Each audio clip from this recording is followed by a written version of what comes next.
Durante siglos ha existido una figura que se sienta en un trono diferente al de todos los demás. No lleva corona de rey, pero su palabra ha influido en imperios, guerras y conciencias. Es elegido por pocos, pero seguido por millones. ¿Quién es realmente el Papa? ¿De dónde viene esta figura que combina lo espiritual con lo político, lo divino con lo terrenal? La historia del papado no es solo una lista de nombres en una larga sucesión. Es una historia sobre el poder, la fe, escándalos, reformas y momentos que cambiaron al mundo entero. Acompáñame en este viaje al pasado para descubrir cómo nació, creció y sobrevivió la institución más antigua de Occidente. Así que pónganse cómodos y sin más, empecemos. Cuando pensamos en el Papa, nos imaginamos a alguien rodeado de ceremonias, trajes lujosos y gente muy importante a su alrededor. Pero en los primeros años del cristianismo, la historia era muy distinta. Todo empieza con San Pedro, a quien los católicos consideran el primer papa y el primer obispo de Roma. Según la tradición, Pedro fue un líder natural entre los apóstoles, algo así como el jefe de grupo. Siguiendo esa idea, el papa ocupaba un lugar especial entre todos los obispos del mundo. Uno de los primeros en actuar como una autoridad parecida fue Clemente I, quien justamente fue uno de los primeros líderes importantes de la iglesia. Se cree que es el mismo Clemente que aparece mencionado en Filipenses 4:3. Mientras el apóstol Juan todavía estaba vivo, Clemente habría escrito una carta a los cristianos de Corinto pidiéndoles que dejaran sus peleas internas y se mantuvieran unidos. Esta carta fue tan importante que algunos cristianos pensaron en incluirla en el Nuevo Testamento y todavía hoy es muy valorada en la Iglesia Ortodoxa etíope. Eso sí, en aquellos tiempos no todos veían al Papa como el gran jefe de todos los cristianos. Muchos pensaban que el obispo de Roma era simplemente el primero entre iguales, no alguien con poder absoluto.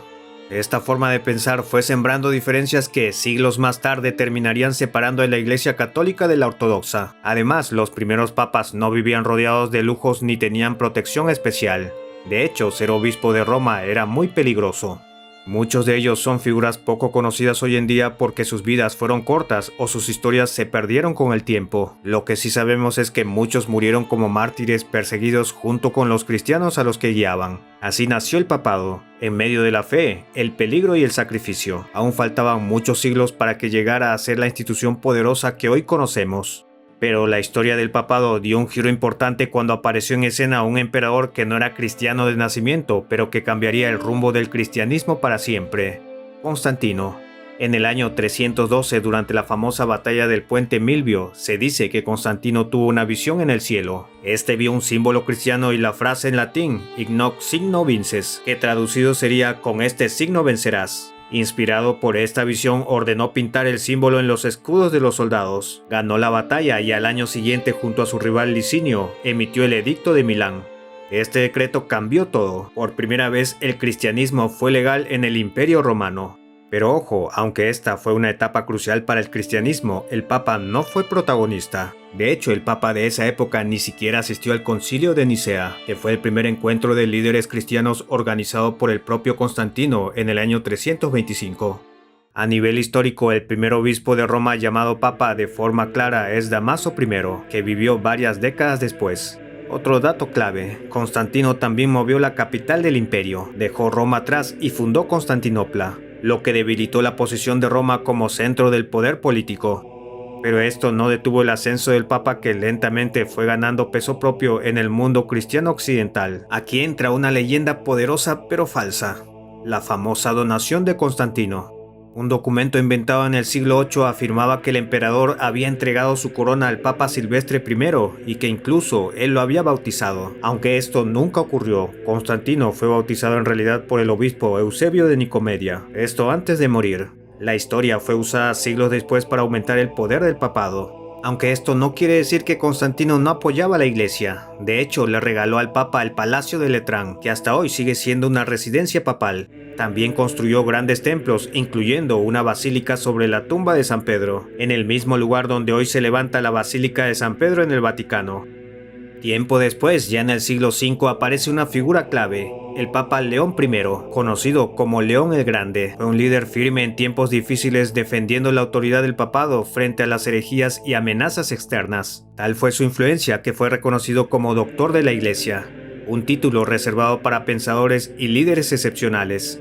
Bajo su papado, el título de papa, que antes era usado por varios obispos, pasó a referirse exclusivamente al obispo de Roma. Así, en tiempos de cambios profundos en el imperio, el papado empezó a tomar una forma más clara, afirmándose como una autoridad espiritual con creciente poder en Occidente. Después del colapso del Imperio Romano de Occidente, el papado quedó bajo la influencia de los ostrogodos, un pueblo germánico que había conquistado Italia. Aunque los reyes ostrogodos como Teodorico el Grande no imponían directamente a los papas, sí tenían un peso enorme en sus elecciones. Esto se notó claramente en el primer gran cisma papal. En el año 498, dos hombres fueron elegidos al mismo tiempo. Me refiero a Símaco y Lorenzo. El conflicto se resolvió a favor de Símaco, marcando el primer registro de simonimia dentro de la historia del papado. Durante este periodo, Símaco también impulsó una práctica nueva: que los papas pudieran nombrar a sus sucesores. Aunque la idea se mantuvo un tiempo, terminó generando discordias. Finalmente, en el 532 se eligió a Juan II, quien además fue el primer papa en cambiar su nombre al asumir el cargo. Teodorico fue tolerante con el cristianismo, pero cuando el emperador bizantino Justiniano reconquistó Italia, el dominio ostrogodo llegó a su fin. Justiniano quitó de su puesto al papa Silverio, acusado de simpatizar con los godos, y puso a su propio candidato, Vigilio, dando inicio al papado bizantino. Durante este tiempo, los emperadores de Constantinopla tuvieron un control fuerte sobre el papado. Cada nuevo papa necesitaba el visto bueno del emperador antes de ser consagrado. Además, muchos de los papas de este periodo no eran italianos, sino griegos, sirios o sicilianos. Aunque en general obedecían al emperador, hubo roces, sobre todo cuando surgían diferencias teológicas. Uno de los temas más discutidos fue el monotelismo, una doctrina que sostenía que Cristo tenía una sola voluntad, y más adelante las luchas sobre la iconoclasia, que prohibía las imágenes religiosas. En esta época surgió una figura enorme, el Papa Gregorio I, conocido como Gregorio Magno. Fue un líder excepcional que rozó la autoridad papal y lanzó misiones cristianas al norte de Europa, incluyendo a Inglaterra. Gracias a él, el papado empezó a ser visto no solo como una autoridad religiosa, sino también como un centro de poder político. En el terreno político, Roma formaba parte del exarcado de Rávena, bajo el control bizantino. Aunque el Papa seguía reconociendo la autoridad del emperador, en la práctica actuaba cada vez más como un líder independiente. Incluso gestionaba pagos y negociaciones para proteger Roma de invasiones lombardas. Poco a poco los lazos con Constantinopla se fueron debilitando, mientras que las relaciones con los reyes francos del norte de Europa se volvían más importantes. Todo cambió en el siglo VIII.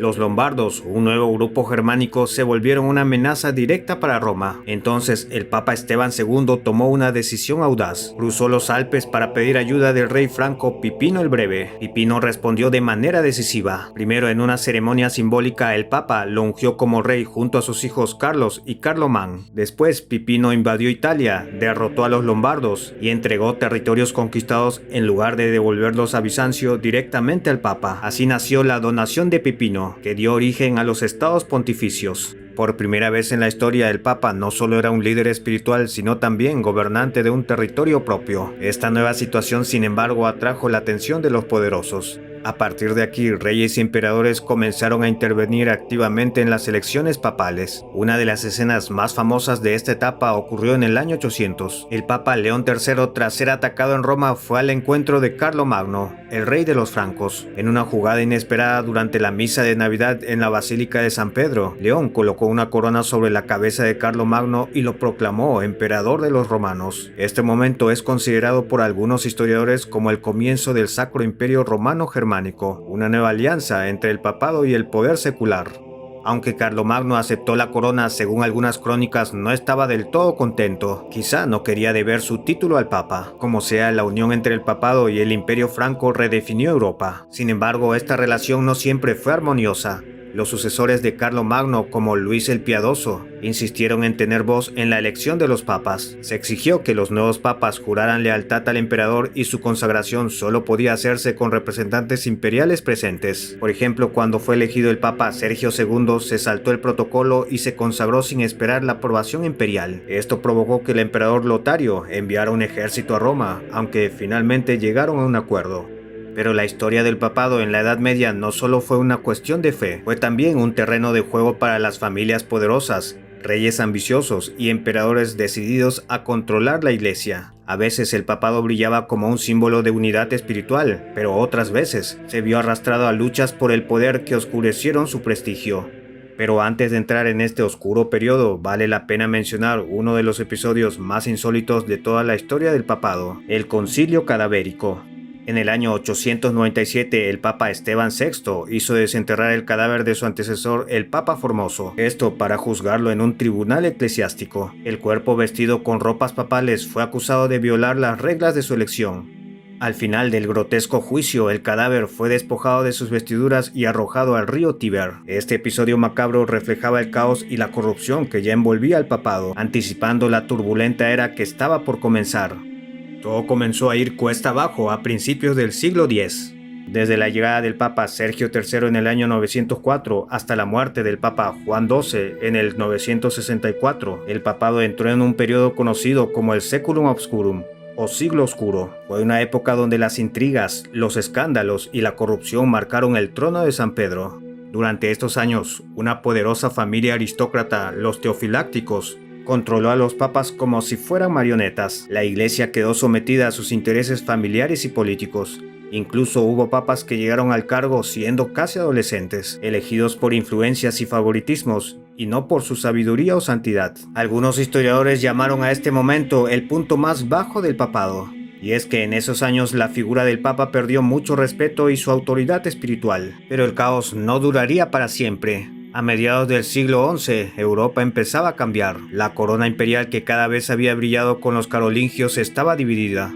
Pero un nuevo poder emergió, Otón I, que invadió Italia, consolidó su posición y fue coronado como emperador del Sacro Imperio Romano Germánico en el año 962. A partir de ahí los emperadores serían en su mayoría alemanes. Sin embargo, esta alianza no sería pacífica.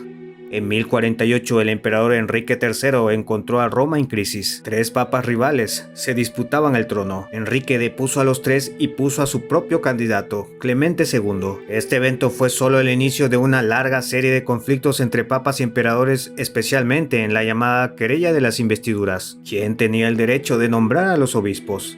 ¿El Papa o el emperador? La tensión llegó a su máximo punto en 1077, cuando el emperador Enrique IV tuvo que humillarse ante el Papa Gregorio VII en Canosa, rogando por el levantamiento de su excomunión. Aunque se llegó a un acuerdo temporal con el Concordato de Worms en 1122, donde el emperador renunciaba a ciertas prerrogativas, el problema nunca se resolvió del todo y siguió estallando de tanto en tanto. Mientras tanto, las diferencias entre la Iglesia de Roma y la Iglesia de Constantinopla se agravaban. Finalmente, en 1054 ocurrió el cisma de Oriente y Occidente, separando a los cristianos en católicos y ortodoxos, una ruptura que todavía perdura. Poco después, el Papa Urbano II lanzó la primera cruzada en 1096. Con un discurso encendido en el Concilio de Clermont, llamó a los caballeros de Europa a liberar Tierra Santa de manos musulmanas. Aunque la intención era ayudar al Imperio Bizantino, las cruzadas también consolidaron el poder e influencia del papado en toda Europa. Durante este tiempo también surgieron importantes reformas. En 1059 el Papa Nicolás II estableció que solo los cardenales tenían derecho a elegir a un nuevo papa, un cambio que sentaría las bases para el moderno cónclave papal. Ya para el siglo XIII las cosas se pusieron turbulentas en Italia. La ciudad de Roma, dominada por familias aristócratas violentas, se volvió demasiado peligrosa para que los papas residieran allí, así que muchos de ellos se trasladaron a ciudades como Viterbo, Orvieto y Perugia. Estas ciudades se beneficiaban del prestigio de albergar la corte papal, pero también corrían riesgos. Si el Papa se quedaba mucho tiempo, la ciudad podía terminar bajo el control de los estados pontificios. Durante esta época, Inocencio IV llegó a estar 6 años exiliado de Roma. De hecho, casi todas las elecciones papales en el siglo XIII se realizaron fuera de Roma. El horizonte de la ciudad estaba plagada de torres de guerra construidas por familias nobles, así que gobernar desde Roma se volvió literalmente una cuestión de vida o muerte. En 1309 el papado dio un giro inesperado, abandonó Roma y se trasladó a Aviñón, en el sur de Francia. 7 papas consecutivos, todos franceses, gobernaron desde allí durante casi 70 años. Durante este tiempo el papado estuvo claramente bajo la influencia de la monarquía francesa. Los papas de Aviñón como Clemente V o Juan XXII vivieron en un lujo impresionante, pero perdieron prestigio entre muchos cristianos que veían este traslado como una traición a Roma. Finalmente, en 1372, el Papa Gregorio XI regresó a Roma, tratando de restaurar el antiguo orden. Sin embargo, la vuelta a Roma no trajo paz. Al morir Gregorio XI, los cardenales eligieron al Papa Urbano VI, pero su comportamiento pronto alienó a muchos. Un grupo de cardenales se rebeló y eligió a otro Papa, Clemente VII, que volvió a instalarse en Aviñón. Así comenzó el Cisma de Occidente, donde 2 e incluso 3 papas reclamaban ser los verdaderos sucesores de Pedro. Europa entera se dividió. Algunos reinos apoyaban al Papa de Roma y otros al de Aviñón. Este caos duró casi 40 años hasta que se convocó el Concilio de Constanza. Allí se lograron grandes avances. El antipapa Juan XXIII fue depuesto. El papa legítimo Gregorio XII renunció voluntariamente y se eligió un nuevo papa, Martín V, cerrando así el cisma. Con el fin del cisma de Occidente, el papado recuperó su unidad, pero el daño ya estaba hecho. Muchos cristianos habían perdido la confianza en una institución que durante décadas había parecido más preocuparse por la política que por la fe. Como sea, Martín V devolvió la sede papal a Roma en 1420 y por un tiempo la unidad se restauró. Sin embargo, no todo fue paz y santidad. El papado del Renacimiento se convirtió en un mundo de poder, lujo y también de corrupción. Durante esta época los papas no podían fundar dinastías como los reyes europeos, pero sí encontraron la forma de asegurar su influencia, el nepotismo. Muchos papas nombraban a sus sobrinos como cardenales, de ahí viene precisamente la palabra, creando una clase poderosa de cardenales que eran ante todo leales a sus familias. El colegio cardenalicio estaba lleno de estos parientes, junto con representantes de las monarquías católicas y miembros de grandes familias italianas. Por otra parte, los papas y cardenales usaron su enorme riqueza para patrocinar el arte y la arquitectura del Renacimiento. Gracias a ellos, Roma se llenó de monumentos, palacios e iglesias que aún hoy maravillan al mundo. Pero este esplendor artístico ocultaba una realidad más cruda. Los papas no dudaban en involucrarse en guerras y alianzas políticas para expandir el poder de los estados pontificios. Algunos, como Julio II, llegaron a ser conocidos como el Papa Guerrero por liderar ejércitos para conquistar territorios. El dinero necesario para estos proyectos salía cada vez más de los estados pontificios y de prácticas como la venta de indulgencias o cargos eclesiásticos, alimentando la corrupción interna. Esta dependencia económica llevó a muchos abusos y terminó encendiendo la chispa de la futura reforma protestante. Un episodio dramático fue el saco de Roma en 1527, cuando las campañas diplomáticas y militares del Papa Clemente VII fracasaron, dando lugar a que la ciudad fuese brutalmente saqueada por tropas imperiales. Este fue un golpe terrible para el prestigio del papado. Mientras tanto, los papas también arbitraban disputas entre las nuevas potencias coloniales. Con el descubrimiento de América, Alejandro VI intervino repartiendo las tierras recién halladas entre España y Portugal mediante las bulas papales de 1493, asegurando el derecho exclusivo de Castilla sobre gran parte del Nuevo Mundo. Sin embargo, la imagen del papado en esta época era todo menos espiritual. El historiador Eamon Duffy describe la Roma del Renacimiento como una ciudad corrupta y llena de intrigas donde todo tenía un precio. Algunos papas como Alejandro VI tuvieron hijos reconocidos antes y durante su papado, como los famosos César y Lucrecia Borgia. Otros como León X asumieron el papado con una visión hedonista. Disfrutemos del papado, ya que Dios nos lo ha concedido. Se le atribuye haber dicho: para muchos cristianos, la idea de que el líder espiritual máximo viviera rodeado de lujos y escándalos fue el último detonante que impulsaría la reforma. Así, bajo el brillo de las artes y los esplendores de la Roma renacentista, se gestaba una profunda crisis que pondría en jaque a toda la Iglesia católica. El siglo XVI sacudió los cimientos de la Iglesia. En 1517, un monje alemán llamado Martín Lutero colocó sus 95 tesis en la puerta de una iglesia, desafiando las prácticas corruptas de la época como la venta de indulgencias. Sin proponérselo, inició la Reforma Protestante, que dividiría para siempre la cristiandad occidental. Frente a esta amenaza, el papado respondió con la Contrarreforma. El Concilio de Trento fue el corazón de esta respuesta. Reafirmó las doctrinas católicas, mejoró la formación del clero y prohibió la venta de indulgencias. No solo quería detener a los reformadores, quería demostrar que la Iglesia podía corregirse desde adentro. El Papa Sixto V marcó el comienzo del papado barroco, transformó Roma en una gran ciudad europea llena de monumentos, iglesias y plazas que hoy maravillan a millones. La Iglesia pasó de imponer a atraer, usó el arte, la arquitectura y la belleza como símbolos de su poder espiritual renovado. Más adelante, la era de la revolución trajo nuevos desafíos. Revoluciones y movimientos liberales sacudieron Europa. En Italia, la unidad nacional en 1870 terminó con los estados pontificios y el Papa Pío IX se autoproclamó prisionero del Vaticano. Desde allí, este se mantuvo firme, defendiendo la fe frente a un mundo que cambiaba rápidamente.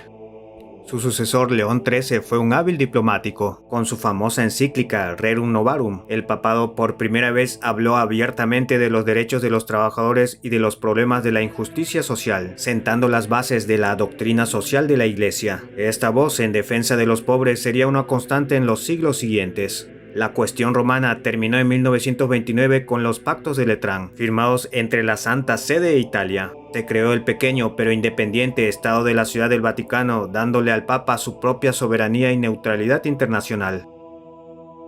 En los años 30, mientras Europa se agitaba, el Vaticano firmó un concordato con la Alemania nazi en un intento por proteger a los católicos. Sin embargo, las tensiones fueron inevitables. En 1937, el Papa Pío XI condenó públicamente las ideas racistas del nazismo, esto en la encíclica Mitbrennen der Sorge, leída en secreto en las iglesias alemanas. Durante la Segunda Guerra Mundial, el Papa Pío XII mantuvo una postura de neutralidad, buscando evitar represalias contra los católicos. Sin embargo, tras la guerra, se volcó en la ayuda humanitaria y en expandir la presencia de la Iglesia en todo el mundo, especialmente en África, Asia y América Latina. La gran revolución interna llegaría en los años 60 con el Concilio Vaticano II, iniciado por el Papa Juan XXIII y continuado por Pablo VI. Este concilio cambió el rostro del catolicismo, se fomentó el diálogo con otras religiones, se permitió celebrar misas en lenguas locales y se promovió la participación activa de los laicos. El espíritu de apertura se extendió también al exterior.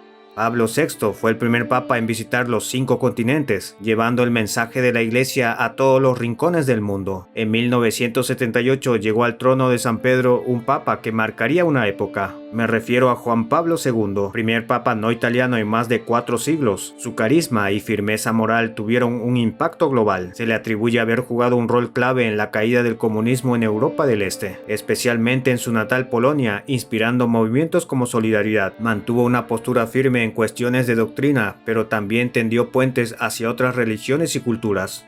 Después de su larguísimo pontificado en 2005 fue elegido Benedicto XVI, un teólogo profundo y sereno. Su papado fue corto, pero se destacó por defender la fe en un mundo cada vez más alejado de la religión. Pero en un hecho sin precedentes, en 2013 renunció voluntariamente, alegando falta de fuerzas para continuar. Ese mismo año llegó Francisco, el primer papa latinoamericano y el primer jesuita en ocupar el trono de San Pedro. Con su estilo sencillo y cercano, Francisco puso en el centro temas como la humildad, la protección de los pobres, el cuidado del medio ambiente y el llamado a una iglesia más abierta y misericordiosa.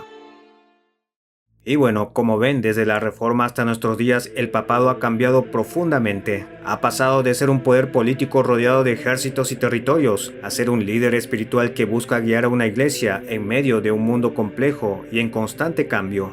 Pero más allá de los cambios, una cosa sigue siendo la misma. En cada época, el Papa ha sido para millones de personas un símbolo vivo importante para la fe cristiana, esa que por momentos parece extinguirse, pero que aún sigue en pie.